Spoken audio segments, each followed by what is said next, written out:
Така хора, най-накрая намерихме оранжевия Toxic Waste, който го чакате сигурно 50 месеца вече. Нямам търпение да го отворя, защото това нещо е последното и свършваме колекцията с Toxic Waste. Айде бе.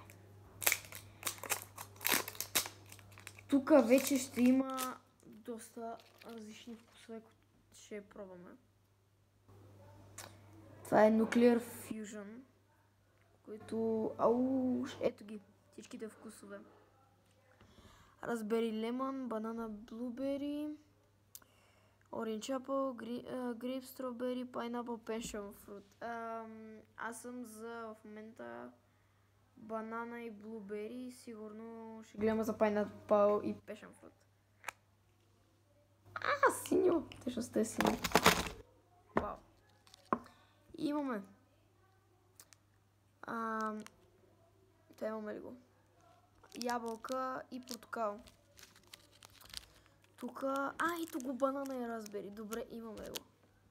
Имаме и пашън фрута и пайнапъла. Повторки от това с ябълката. Ето го и ягодата и гроздето. Даже имаме две.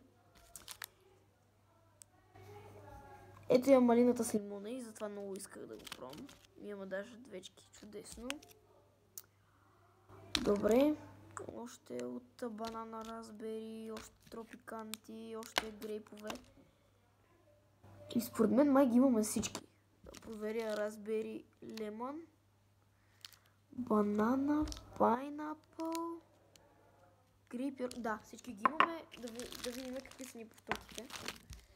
Тези тук си слагам по една мостра, колкото да имам такава бурканчето. Ще пробваме Raspberry Lemon за в момента, Pineapple, само ще ги отделя, които ще трябва да пробваме. И ето това ще бъдат, другите ще ги прибера и ще затворя бурканчето.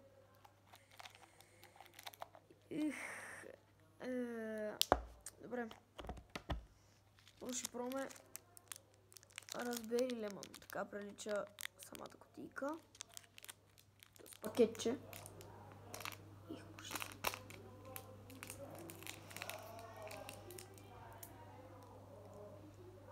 Това е още от пръв поглед ми прилича на лилаво. С някаква... как мирише! Как мирише! Само като си помисля, предишните видеа колко реакции бяхме правили на това нещо. Толкова ме гнус да го пробвам.